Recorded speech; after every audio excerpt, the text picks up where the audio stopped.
tarde, gente. Vamos começando aí a nossa live da terça esquerda, esperando a nossa convidada de hoje entrar.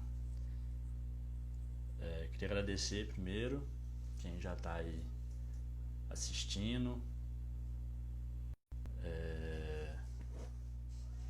todo mundo que estava esperando já essa live. Normalmente a gente faz a live no Facebook, mas a Márcia Tiburi não tem Facebook, não usa a plataforma, então nós preferimos também fazer por aqui. Sabemos que aqui o tempo é mais limitado, então nós vamos ter que dar uma corrida aí em relação ao tempo, né? Ser um pouco mais fechado em relação ao nosso tempo e metodologia, só que com certeza vai surgir muita coisa massa assim, né? A Márcia tem bastante para falar pra gente, dialogar com a gente, então vamos apostar que essa ferramenta também vai nos servir, né? Vamos começar então apresentando o que é a terça esquerda, né? A terça esquerda é um grupo de pessoas da região norte e aqui de Venda Nova principalmente, que se juntou para conseguir fazer de uma forma democrática também, né? De uma forma que a gente consiga mundo, assim, principalmente de uma forma mais tranquila, um pouco menos acadêmica, que a gente consiga dialogar mais. Isso inicialmente num bar aqui de Belo Horizonte, região norte, né? Próximo aqui à Venda Nova aqui. E então a gente tenta fazer sempre esse tipo de diálogos à esquerda, cada vez trazendo uma temática diferente, que a gente acha que essa questão do diálogo é sempre muito importante. Então, assim que começou, né, a terça esquerda, então cada vez a gente foi tentando se reinventar e melhorar cada vez mais. Aí, com o fechamento, né, dos bares também e nossa plataforma que a gente utilizava mais antes, que era mais presencial, a gente decidiu não parar de fazer o que a gente já fazia e fazer isso também de acordo com as lives, né, e utilizar essas novas ferramentas também para dialogar e continuar fazendo o nosso debate, dialogando cada vez com mais pessoas, e inclusive nos dá a ferramenta de dialogar com pessoas que não estão aqui em Belo Horizonte, né? Não no Brasil, né? No caso da Márcia. Meu nome é Marco Gatti, eu sou professor da rede estadual de Sociologia aqui de Belo Horizonte e faço parte da Terça Esquerda. Queria agradecer a todo mundo que já está assistindo, já está aí dando seus likezinhos aí, falar para compartilhar para todo mundo cada vez mais. E também agradecer muito a Márcia por ter aceitado o convite. Eu acho que o debate vai ser muito bom, assim, né? A Márcia Tiburi, então, ela é filósofa, escritora, né? Artista plástica, tanto de coisa. Nossa primeira live internacional, inclusive, estamos estreando. Queria que você se apresentasse também um pouquinho, Márcia, já aproveitar que já está aí, falar um pouquinho, acho que principalmente assim, nesse momento, em relação ao fascismo, né, que é uma coisa que agora tá muito em voga, né, neofascismo, fascismo, o que você tem analisado, o que você tem achado dessa conjuntura doida que está acontecendo aqui no Brasil? Se quiser falar um pouquinho, metodologia, a gente pensou da Márcia apresentar para a gente uns 20 minutinhos de explanação, e depois a gente dialogando com as perguntas que surgirem, o que mandarem para a gente, aí você fique à vontade. Bom, obrigada, Marco. Eu achei um convite tão bacana. Eu me lembro quando eu ainda podia estar no Brasil e adorava Belo Horizonte, tenho muitos amigos. E eu me lembro de passar na frente do bar onde vocês faziam esse evento. Algumas vezes, assim, as pessoas falavam. Ótimo. Mas eu não conseguia ir, né? Até porque eu não sou muito de bar, assim, mas aprecio o movimento. Aprecio o movimento. Bom, então, parabéns e obrigada por insistirem, né? Porque é absolutamente essencial que a gente tenha uma resistência feliz, alegre, animada, cheia de esperança, cheia de desejo de um outro Brasil, né? Porque um outro Brasil é possível. Eu acho que esse é o nosso lema atual, né?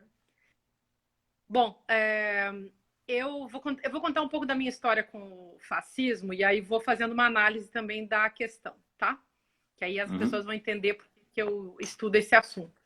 Eu me formei em filosofia há 30 anos atrás e eu já comecei há 30 anos atrás a estudar uns teóricos que são muito especialistas, eram muito especialistas no assunto do fascismo na Alemanha, nos Estados Unidos, na Itália. Aqueles teóricos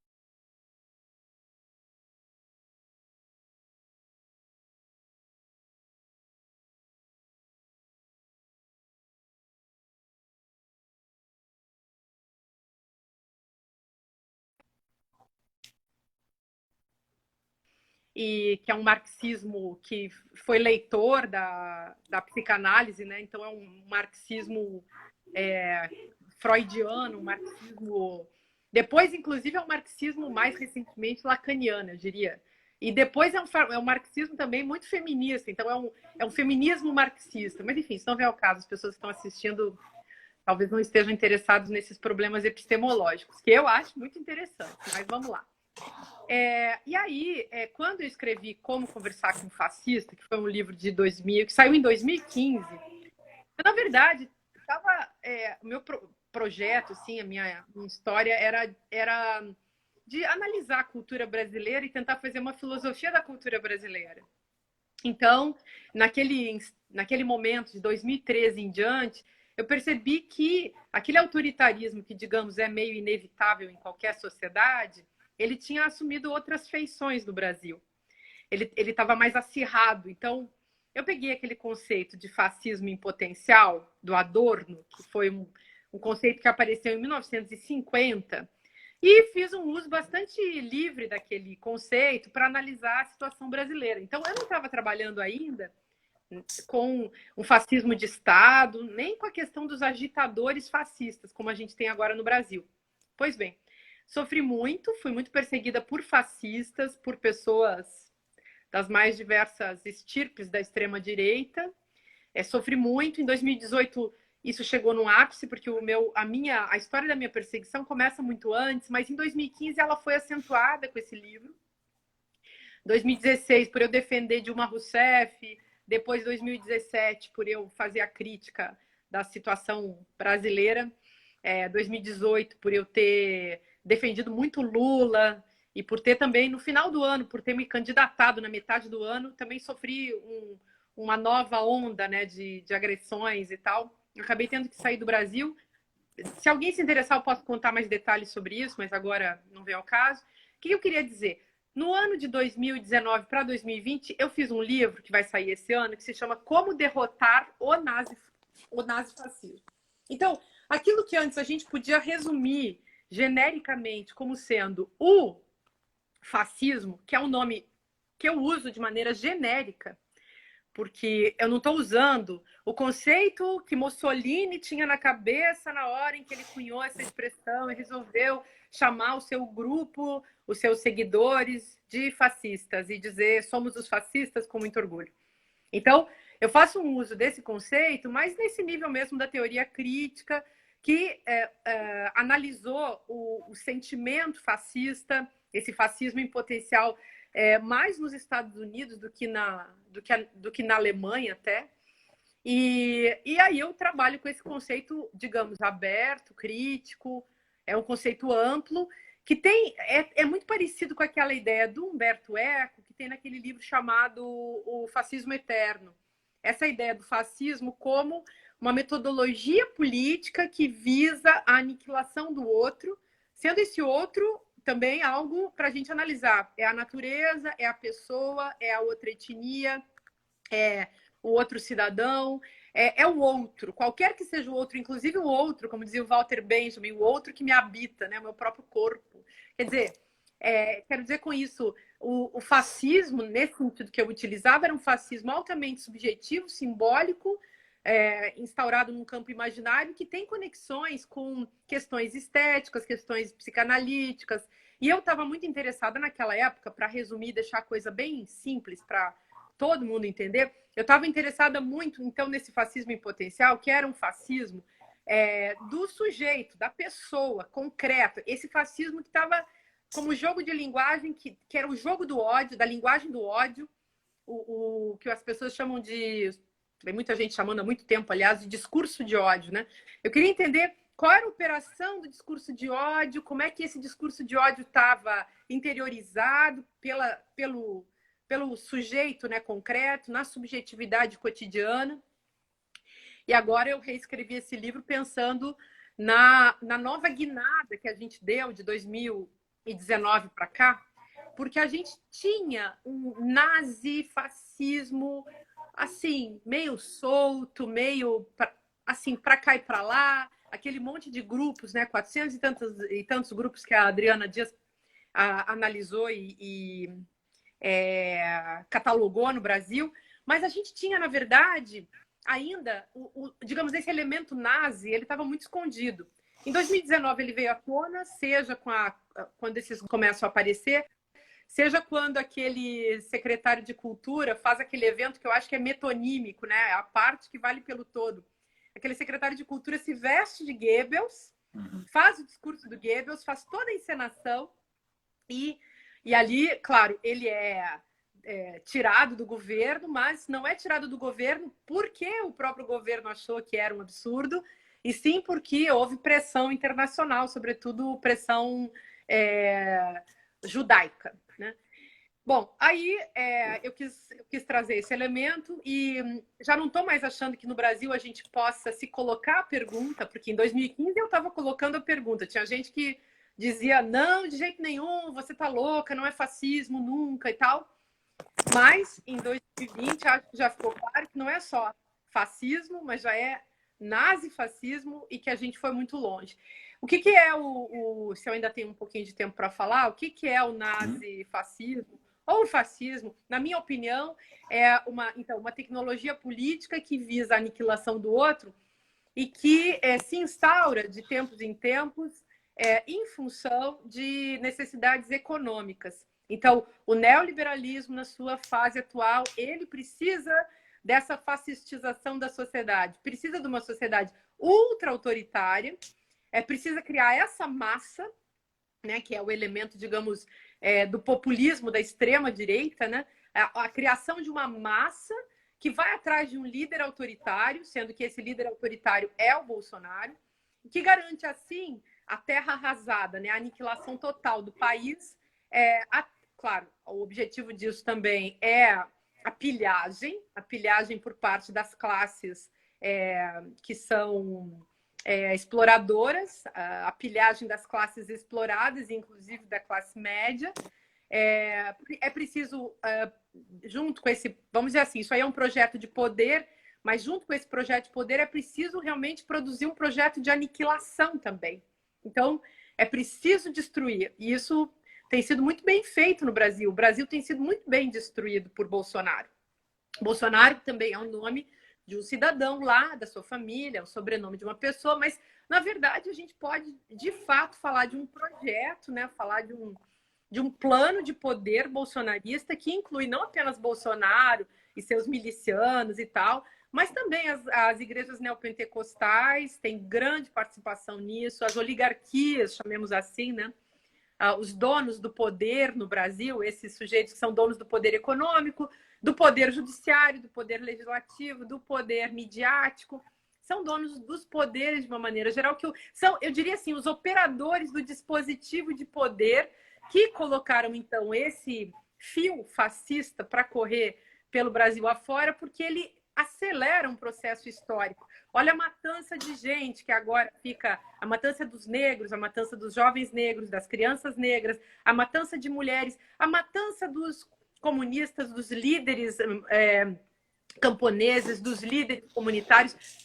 A matança das pessoas pobres e pretas e todos esses, inclusive os indígenas, que são mortos agora pelo Covid-19. Então, esse governo é o governo fascista por excelência, porque ele não visa melhorar a vida das pessoas, ele visa melhorar a vida ou melhorar o dinheiro das oligarquias e visa, sim, destruir o Brasil. Agora, essa destruição do Brasil, falada assim, dessa maneira muito genérica, parece que não é parece uma loucura. Não, essa mulher está exagerando, ela é uma doida. Imagina, falar uma coisa dessas, para quê, né?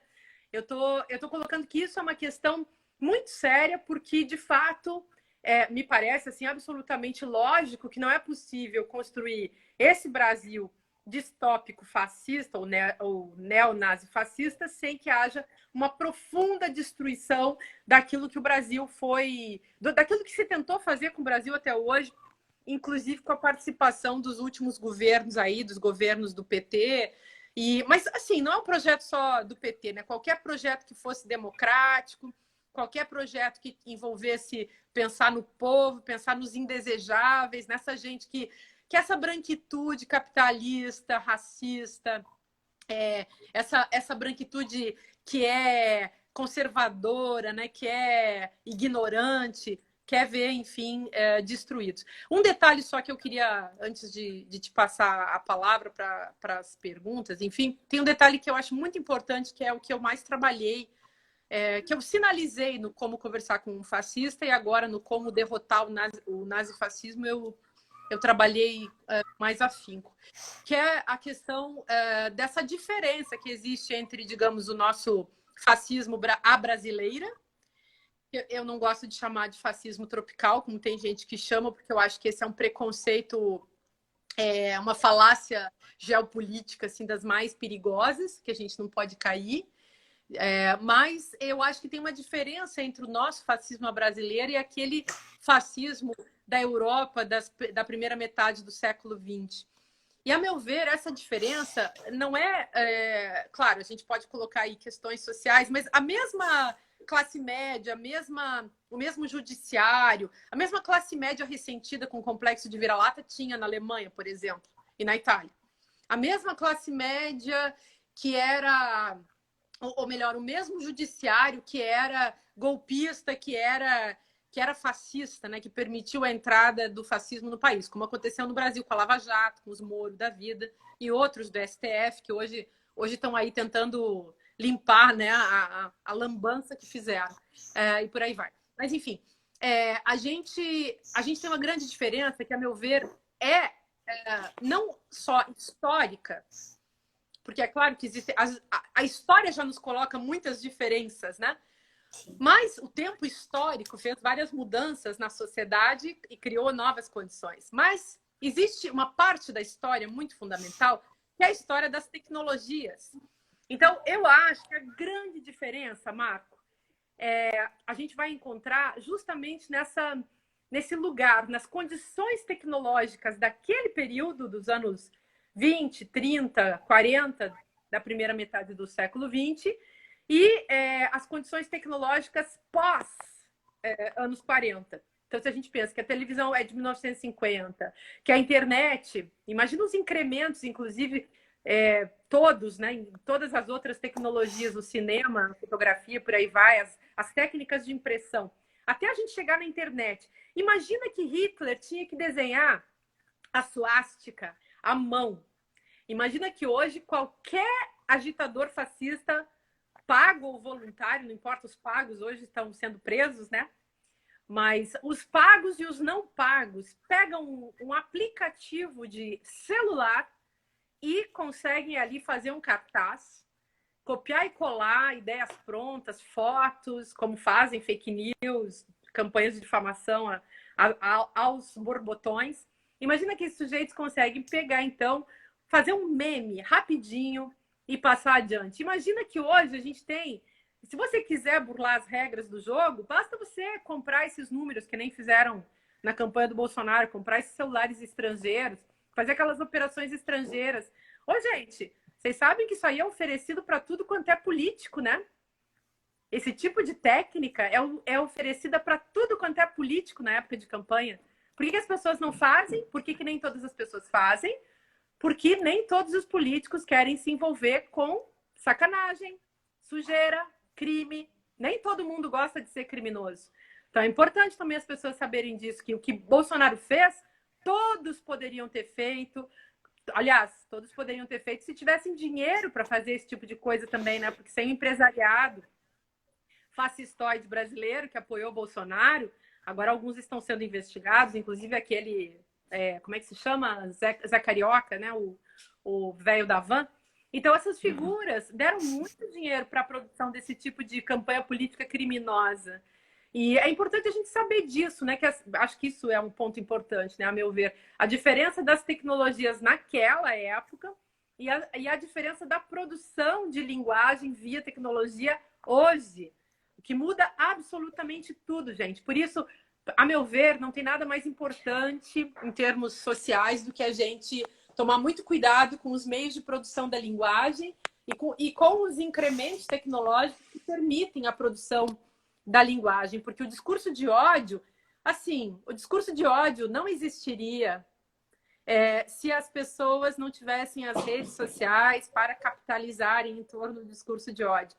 Até podia aparecer um maluco que fosse num palanque lá. Imaginem, gente, as condições de 1920.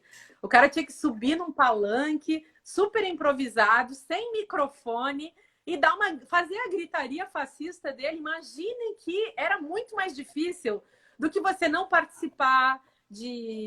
Imagina, ir para um debate aí para a presidência da República na televisão. Você nem participa, nem precisa ir. Você tem os memes, você tem os meios de difusão, você tem o Twitter, você tem o Facebook, e você tem essa sociedade de gente, que aí é a massa fascista, a sociedade de otários, que pode ter sido até, assim, otário também é um termo analítico aqui, tá, gente? Não é um xingamento. Eu vou depois, se vocês tiverem interesse, eu explico. Mas se vocês pensarem bem, tem essas pessoas que serviram de otários úteis, de otários até temporários, porque várias pessoas se arrependeram do voto em Bolsonaro, né? Mas isso é uma coisa que pode acontecer com qualquer um. Nós podemos ser capturados nesse tipo de processo, né? Enfim, várias questões, várias possibilidades para a gente pensar juntos. Eu te devolvo a palavra, Marco, para você ver aí se você quer fazer perguntas. Tá. Então, Márcia, muito obrigado. Vou só... Agora voltou. Agradecer de novo, gente, a todo mundo que está vendo. Já temos aí agora 126 pessoas, 27, está aumentando. Não esqueçam de seguir também nossa página, tanto no Facebook, tanto no Instagram, né, da Terça Esquerda, que a gente vai divulgando nossos outros debates, nossas outras lives. Quando voltar, né, tudo ao normal. Não, ao normal não vai voltar, né? Quando voltar o funcionamento e depois no bar para discutir política com a gente também pessoalmente. Espero que a Márcia ainda tenha essa oportunidade. Agradecer principalmente ao Marcos e ao Saulo, que foram quem entraram mais em conversar primeiro com a Márcia. O Marcos ia mediar hoje, mas não pôde. Tem problema com o bebê dele, tadinho. Então, agradecendo aí de novo todo mundo. Algumas coisas que eu peguei tanto nas perguntas, Márcia, tanto que retomaram quanto você estava falando. Primeiro, falando questão da educação, estou até com a camisa do Paulo Freire aqui, que me lembrou a frase do Anti-Halb, né? Não quero sociólogos, antropólogos e filósofos com meu dinheiro, né? Então, eu sou professor de sociologia. Eu acho que para o que tange a educação e o que é tudo isso, assim, eu acho que você poderia falar um pouco do que significa isso, principalmente em relação às ciências humanas, né? Que são sempre muito atacadas nesse momento, principalmente de formulação, de teorização sobre o que é a sociedade, o que a gente está vivendo. São ciências muito importantes, são áreas de estudo muito importantes, assim, eu acho que seria legal se você conseguisse discorrer um pouco mais sobre isso, assim. Inclusive, aí uma outra pergunta que me mandaram é sobre se nas redes a gente deve contrapor os bolsonaristas, né, que é basicamente, existe conversa, né, com fascistas, devemos conversar com fascistas e como que isso pode funcionar, assim. Me lembrou um pouco também que você estava falando de a partir de 2013, que a ciência política trabalha com uma análise aqui do Brasil, com as ondas da democracia brasileira, né? E coloca, inclusive, o Afritzer faz isso, que é um professor da FMG, que a partir de 2013 a democracia brasileira ela entra aí num processo de fragilidade. Então, acho que seria legal o que você acha sobre, a partir de 2013, o que acontece, se a gente consegue, de alguma forma, construir e consolidar essa democracia que teve avanços, né? Mas aí agora tem todas essas perdas. Uma outra pergunta sobre o gabinete do ódio, que eu acho que você falou um pouco sobre essa ferramenta. Aí a pergunta foi se ela hoje é uma dessas grandes ferramentas do fascismo aqui no Brasil, além de fazer só campanha, né? O que se trataria esse debate?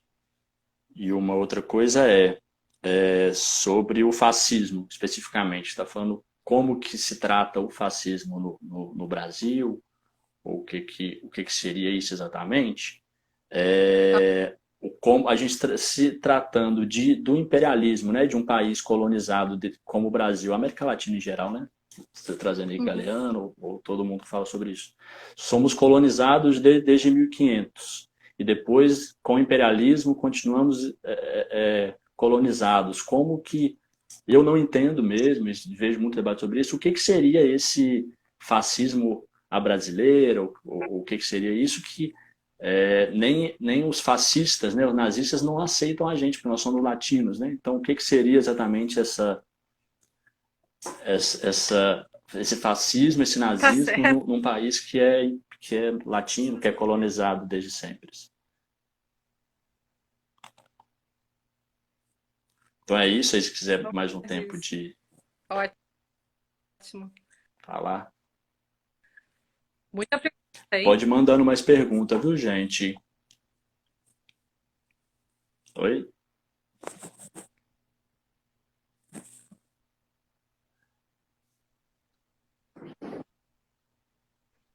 Vamos falar sobre isso, então. Então tá, agradeço. Você vai me ajudando, Marco. É a A mesma primeira pergunta. foi sobre educação. Uhum. Opa,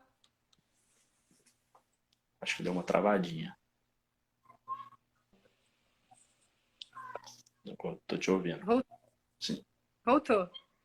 Não? Voltou. Não? Tá. Eu tô ouvindo.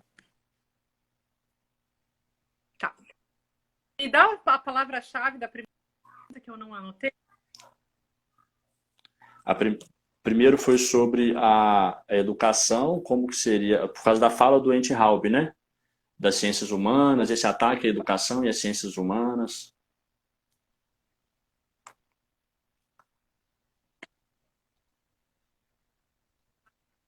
Tá certo. Já peguei, lembrei. Então, o maior de todos os inimigos do fascismo em todos os tempos, em todos os lugares, em qualquer cenário, seja o fascismo quando ele aparece numa pessoazinha dentro de casa, quando ele aparece num governo, quando ele aparece num meio de comunicação, quando ele aparece num grupo, quando ele aparece em qualquer lugar, o pensamento reflexivo. Então, fascistas odeiam pensar. Eles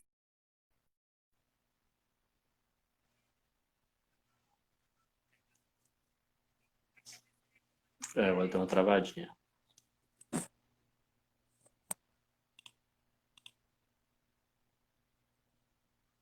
estarão lá prontos para destruir tudo isso. Eu Para vou mim tá tentar dando. trocar Para de todo mundo tá dando lugar, também, gente. tá? Um pouco de lugar para ver se melhora. Mas não tá certo agora? Bom, tá bom. Então tá. Então eu estava falando isso, gente, que o principal inimigo do pensamento do fascismo é o pensamento reflexivo. Então, o ataque anti-intelectual, o ataque à cultura, o ataque às artes, o ataque à democracia, porque a democracia já exige conhecimento, né? Então, a democracia como regime político, ela envolve já o diálogo. E o diálogo sempre envolve conhecimento, porque no diálogo a gente reposiciona as nossas ignorâncias, né? E a nossa ignorância fica bonita num diálogo. A gente aprende a perguntar, a gente aprende a entender. Então, a democracia é muito boa, inclusive do ponto de vista psíquico. É bom uma pessoa ter uma mentalidade democrática, porque ela, sendo aberta ao outro, que essa é a característica da personalidade democrática, sendo aberta ao outro, ela é capaz de aprender mais, é capaz de se tornar cada vez mais inteligente, cada vez mais lúcida, cada vez mais culta, né?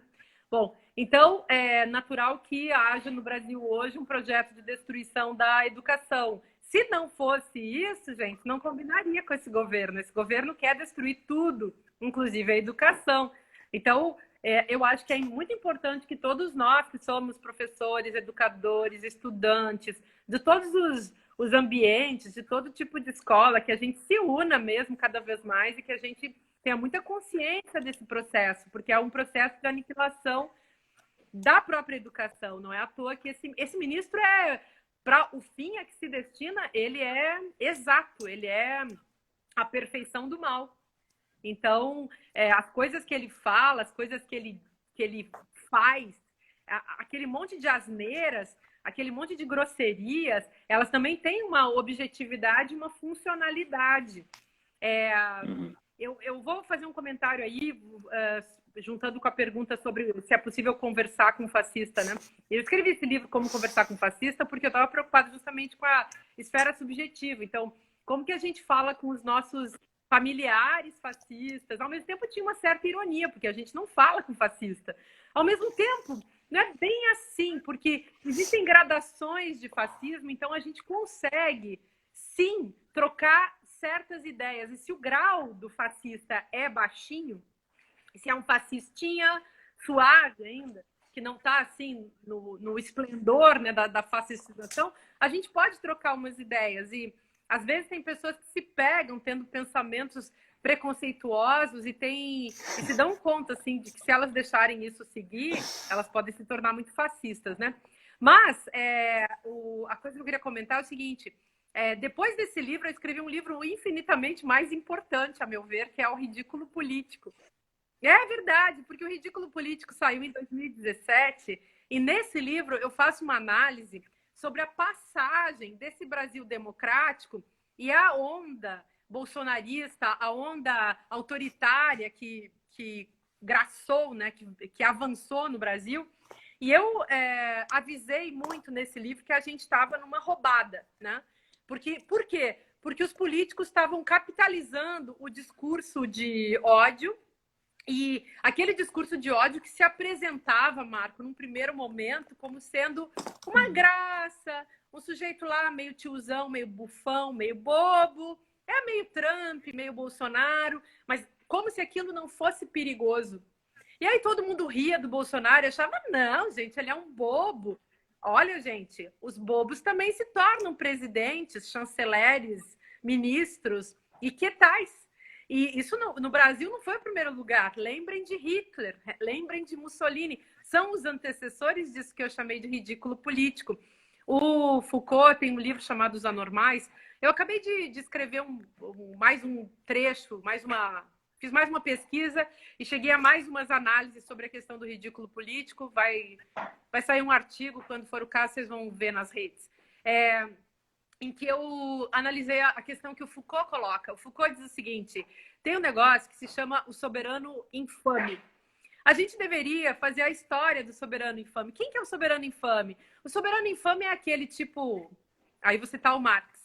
O Marx fala no 18 Brumário, ele fala da hora em que a sociedade... ou melhor, as questões de política, elas sempre se dão como tragédia, né? Elas se repetem como tragédia, ele está citando Hegel. Mas depois ele fala, tá bem, como tragédia, mas também como farsa. Então, esse período que o Brasil está vivendo é um período em que, digamos, se a gente analisa de um ponto de vista histórico, a gente caiu na farsa. E o fascismo, ele só nasce, só surge em épocas de farsa. Então, sociedade do espetáculo, essa sociedade... Vejam, o caráter da mídia, a intensificação desses meios de comunicação como...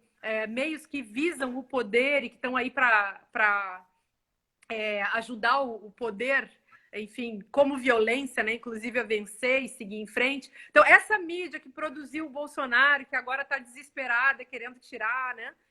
Toda essa mídia deu espaço para esse ridículo político. Vocês podem olhar em 2018 a quantidade de deputados, deputadas ridículos que em 2016, 2017, aqueles que foram os grandes golpistas, os caras que apoiaram o golpe, aqueles que fizeram as cenas mais estarrecedoras, mais vergonha alheia no Brasil, todos se elegeram, né?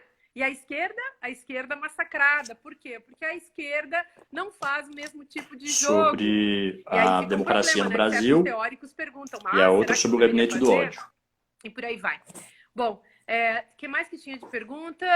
Tinha as duas últimas que eu não lembro.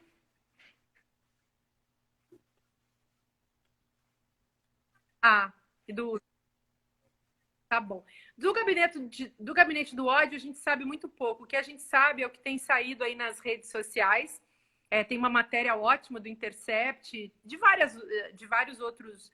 Vocês conseguem encontrar muita notícia, mas ninguém sabe direito o que é isso, de onde veio, para onde vai, quem é que paga. Enfim, acho que hoje é interessante, hoje é um dia especialmente interessante, essa semana é especialmente interessante, porque o STF resolveu investigar essas situações todas e mandou prender alguns desses sujeitos envolvidos com esses crimes de segurança nacional, que são os sujeitos que estão fazendo essa apologia, essa arruaça toda em torno do antidemocrática, né? Gente que se diz nazifascista e que tem feito uma nazificação mesmo do país, mas nós sabemos muito pouco. Agora, as especulações são as mais terríveis, são as mais assustadoras, e eu acho que corremos o risco de, em algum momento, descobrir coisas tão pavorosas que todas as pessoas que votaram em Bolsonaro e ainda não se arrependeram, se não forem fascistas raiz, podem acabar acreditando, podem acabar acordando, né? Aliás, alguém fez uma pergunta também nessa linha, e de fato, né? Que fascismo seria esse, considerando que o Brasil é um país colonizado, mestiço, pardo, negro, é um país que a branquitude brasileira não é reconhecida como branca fora do Brasil. Então, eu mesma, eu moro aqui eu tenho um passaporte europeu, que eu nunca uso, porque eu nunca me considerei, nunca usei, só usei agora que eu tive que sair do Brasil mesmo, né? Mas eu sempre me considerei muito brasileira, porque eu sou muito brasileira. E eu sempre me declarei parda, embora eu seja descendente de gente que se acha branca. Mas tem, por sorte, pessoas não brancas na minha família. E eu me considero uma pessoa não branca, uma pessoa parda.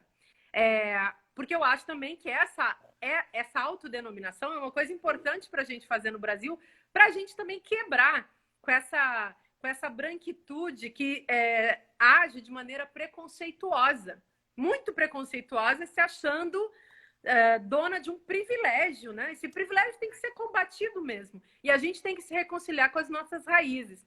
Agora, eu acho que a gente no Brasil também tem coisas muito parecidas, sobretudo no sul do Brasil, muito parecidas com a Europa da época do nazismo e do fascismo.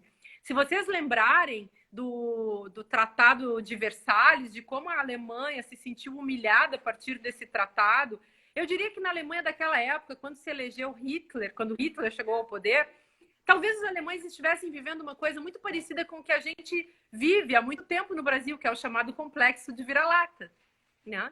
E que é essa sensação de ser humilhado. Os brasileiros carregam consigo essa sensação, ela é muito forte no nosso subjetivismo nacional. Quem criou essa expressão, aliás, foi o Nelson Rodrigues. Eu escrevi um livro, aliás, chamado Complexo de Vira-Latas, que vai sair em outubro, em que eu analiso isso e faço conexões também com toda a história da colonização e toda uma perspectiva de leitura da colonização, e inclusive de uma colonização negada que não conseguiu até hoje se reconciliar com o todo da colonização, que envolve aí a América Latina, que o Brasil não consegue se colocar num lugar de país latino-americano, mas nós somos latino-americanos. Nós temos que enfrentar nossa realidade para poder superar as desgraças que nós inventamos, né? Pois bem, e sobre a democracia, dizer o quê? A democracia é um valor, a democracia é uma palavra que eu acho que esteve presente dentro de um discurso político que movia um desejo de democracia, ou seja, um desejo de participação, um desejo de inclusão, um desejo de respeito de direitos assegurados, um desejo de um Brasil melhor e mais bonito. Mas isso durou muito pouco entre nós. O golpe militar, vamos dizer assim, para não precisar especular muito, vamos colocar de 69 a 85. Que período é esse no Brasil? De ditadura militar. Todos os ditadores, o ditadorzinho, né, o juizeco que existe dentro do cidadão, aquele ditadorzinho, esse Hitlerzinho, esse Bolsonarozinho, né, esse coronelzinho que tem dentro das pessoas, esse juizeco de Maringá que tem dentro das pessoas, essas pessoas todas se sentiram muito contempladas nessa época. E aí, digamos, com a abertura política, o Brasil respirou de uma outra maneira, foi uma outra sensação. Aí veio a esquerda, que se permitiu que a esquerda governasse o Brasil, se deixou, a esquerda fez uma pressão gigante, ela foi maravilhosa, ela foi incrível, a luta foi fora do comum, mas também houve a permissão. E por quê? A meu ver, é porque a esquerda trabalha muito bem. O Brasil cresceu enormemente. Cresceu economicamente durante o período que Lula foi presidente e Dilma. O Brasil cresceu na educação, que estava massacrada desde os projetos que envolveram a ditadura militar, desde os anos 60, com todas as interferências americanas no Brasil. Vocês sabem disso. Marco, você é professor, você sabe melhor do que eu, você é sociólogo, além de tudo, você sabe mais do que eu. Então, é importante que a gente saiba disso, que a gente saiba que esse Brasil agora é um Brasil que restou, que sobrou, um Brasil que produziu muita coisa. Esse Brasil da esquerda, né, foi um Brasil que se construiu. Aliás, uma coisa também que a gente não pode deixar de colocar é que o Brasil, na cena internacional, deixou de ser o cachorro vira-lata que todo mundo espanca. O Brasil ficou bonito, ficou charmoso, todo mundo queria morar no Brasil.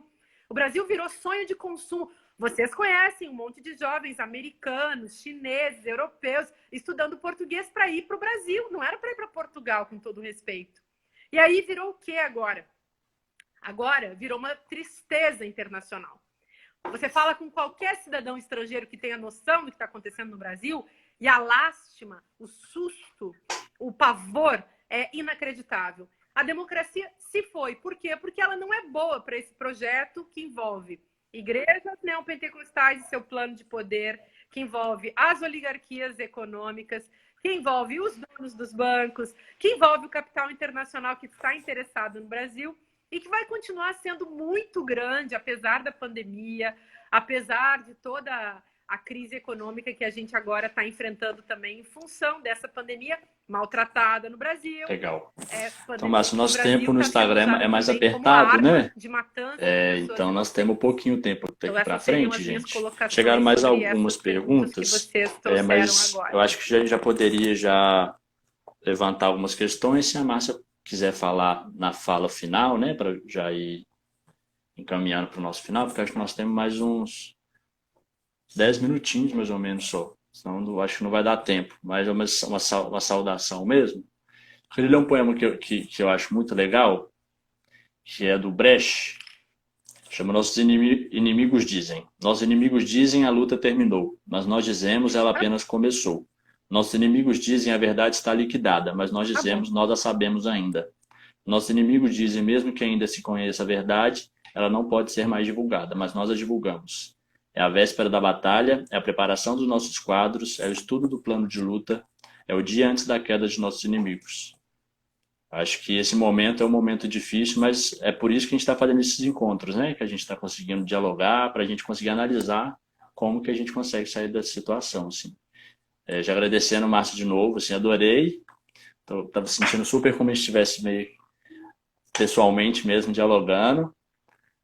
Então, algumas perguntas que eu peguei aqui que a galera mandou, que você poderia então fazer um apanhado, uma despedida, o que você acha que seria importante para a gente avançar mais no debate, que é uma sobre como que você acha que vão se dar agora as relações de consumo, a partir também dessa conjuntura toda, né, de corona, nosso governo, etc.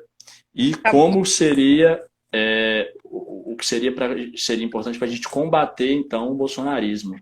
Já que dialogar dessa forma não está dando certo, como que seria agora esses próximos passos para a gente conseguir sair dessa situação que a gente está, né?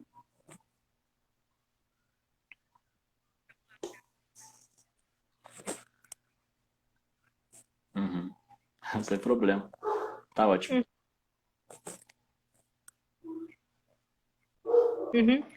Então, Marco, quero também te agradecer muito. Pena que sempre realmente é muito rápido e eu também falo demais, mas eu adorei as perguntas e adorei a nossa pequena troca. Eu acho que tem várias coisas a serem feitas. Primeiro, vocês notaram que nos últimos anos não foi assim, nos últimos 10 anos não, foi nos últimos 20 anos, pelo menos, as redes sociais estão sendo tomadas. Desde que existem as redes sociais, elas são tomadas pela direita e pela extrema-direita. E a esquerda, todo, digamos, o campo progressista, ele é mais devagar com as redes sociais. Por quê? Porque somos pessoas que temos preferências analógicas, a gente prefere o livro físico, a gente prefere o livro, aliás, né? A gente prefere estudar, prefere uma boa conversa, uma roda de escola, ou de chão, ou do que quer que seja. A gente quer estar com os amigos, bebendo cerveja, conversando. A gente quer estar estudando, quer estar fazendo coisas assim concretas, né? Mas os fascistas, esses aí, vamos colocar sublinhado entre aspas, né? Que esse termo a gente fica discutindo, eles ficam sozinhos no computador mesmo. E quando aparecem esses projetos estilo gabinete do ódio, quando aparece o sujeito que é o dono do dinheiro que vai financiar a extrema-direita no Brasil, seja brasileiro, seja estrangeiro, e paga para esses meninos, ou quando se cria um blog, primeira matéria do Intercept, né? Cria-se um blog para falar mal do PT, sabendo que o antipetismo é o melhor negócio nas redes sociais, que você vai ganhar muito dinheiro sendo antipetista e produzindo material antipetista e materiais assim de difamação. Até eu mesmo, coitado de mim, fui objeto fui muitas vezes. Essa galera ganhou dinheiro em cima da minha imagem, fazendo campanha de difamação contra mim, contra Jean, contra Manuela Dávila. Eu, Manuela, Jean, Débora Diniz e outros tantos, Lula, Dilma e tal, nós não somos pessoas que não valemos nada, nós valemos um capital imenso para esses sujeitos, porque se nós não existimos, eles não têm a quem xingar, e se eles não têm a quem xingar e contra quem fazer campanha de difamação, eles não ganham dinheiro, e não é pouco dinheiro. Temos mais 13 dinheiro, minutos, pode falar aí. Dinheiro, dá para comprar casa, apartamento, carro, roupa de marca, todos esses balangandãs que a gente não deve comprar. Aliás, eu queria responder a primeira pergunta a partir disso. Está acabando o nosso tempo, mas eu preciso dizer. Gente, combater o consumismo é fundamental. Combatendo o consumismo, a gente combate também o bolsonarismo. Combatendo o consumismo, o capitalismo, o fascismo, o racismo, o machismo, a gente combate o especismo, combatendo o ruralismo, combatendo essas empresas que são corporativistas, antiecológicas. Se a gente combater todo esse lado errado, a gente combate o bolsonarismo. Uma coisa muito importante, a gente precisa ocupar as redes sociais com discurso de lucidez, conversa lúcida, perguntas, questionamentos, porque isso, gente, a sua pergunta, a sua dúvida, essa é a grande inimiga de todo esse sistema, inclusive do bolsonarismo. Por isso que Bolsonaro inventou aquela hashtag como quem mandou matar Bolsonaro, né? Porque a dúvida em relação à facada é mortal, mais mortal do que a facada. A dúvida em relação a qualquer fascismo é muito mortal. E aí eles precisam combater. Uma pessoinha como eu, uma professorinha de filosofia, por que precisa combater tanto uma pessoinha como eu? Por que precisa combater os professores? Por que precisa combater os filósofos? Para que precisa batizar de filósofo um paranoico e colocá-lo no lugar de guru da presidência? Me expliquem. Por quê? Porque existem processos de desnorteio, eu chamo de retórica do desnorteio. Existem processos de psicopoder que geram confusão mental, que são geradas pelas confusões discursivas. E tudo isso aí, gente, faz parte dessa ocupação da extrema-direita da esfera da internet, da esfera pública, vamos chamar assim, né? Onde a gente desenvolve o patamar democrático, que é um patamar sempre de entendimento funcional, razoável das coisas. A razoabilidade não desapareceu, não está em cena só o delírio do poder, a loucura coletiva, todo esse ensandecimento da nação, não está no ar o êxtase, um presidente que só faz falas, e ministros que fazem falas estupefacientes, como se o Brasil inteiro estivesse drogado. É assim, gente. É isso que a gente está vendo hoje em dia. E nós precisamos combater isso. Então, o melhor jeito é você pegar o seu conhecimento e ir para as redes. Quando você vir alguém que tem conhecimento, dê uma força, retuita, segue a Terça Esquerda, vai lá no Twitter, vai lá no Facebook, vai colocar os intelectuais, os pensadores, as pensadoras, os artistas. Se você é professor, chega na rede. Eu estou vendo muita gente boa, aliás, que está criando perfis no Instagram, no Facebook, nas várias redes, e que tem se esforçado por entrar no debate público. E isso é absolutamente necessário. As redes sociais são tomadas de fascistas, gente. Eu tive que sair do Facebook, eu não tenho mais Facebook, porque o meu ficou bichado. O meu ficou assim, um negócio destruído. Eu fui para o Twitter, lá eu consegui bloquear todos os robôs e tal, e tenho conseguido diariamente, mas é um esforço. Não é um esforço de prazer nenhum, é por esforço, trabalho. O Instagram é mais gostoso, né? Mais bonitinho assim, então aqui eu não sofro tanto. Mas no Twitter, gente, é um sufoco. E eu considero que estou fazendo isso porque é uma necessidade, porque eu acho que a gente precisa ocupar a esfera pública com reflexão, pensamento, questionamento, dúvida, esclarecimento. E isso é uma coisa que cada um de nós pode fazer, sobretudo quem é professor, quem é estudante. Gente, se você não está sem ideia, está deprimido, não está com nenhuma vontade, bota um trecho do poema do Brecht. Vai ocupar essas redes, fazer hegemonia digital. É absolutamente fundamental para combater o Bolsonaro. Eu, inclusive, acredito que Bolsonaro foi criado muito, né, gente, na ditadura, mas ele foi criado como presidente nas redes sociais, sobretudo no Twitter. Olha, e no WhatsApp. A gente pode destruir essas figuras também com esses meios. Porque o jogo é mental, o jogo é pensamento. O jogo é combate em nível reflexivo. E esses caras não seguram uma linha de argumento. Então, bora lá. Vamos destruir esses caras, deixar eles no lugar que eles merecem ficar. Que é um lugar do nada, de onde eles vieram Ótimo. para onde eles voltarão. Pergunta nunca acaba, né, gente? Isso Mas que eu aí tinha fica pra para a dizer pra você, próxima. Márcia, Segue dos também seus quem não ouvintes. seguia Obrigado, a Márcia gente, também nas redes, vai prazerzão. acompanhando. E a gente Já vai fica se de olho no falando. lançamento Sigamos, do tá bom? próximo livro Grande dela. beijo. Segue também a Terça também, segue as pessoas de esquerda que estão falando coisas coerentes também, né? Que tá a gente sempre contribuindo. Muito boa a troca. Avisando, a nossa próxima live é com o pastor Henrique Vieira, na próxima semana. Vai ser também pelo Instagram. Então, quero que todo mundo aí já aproveita para seguir, para ficar de olho no que vai surgir de novidade.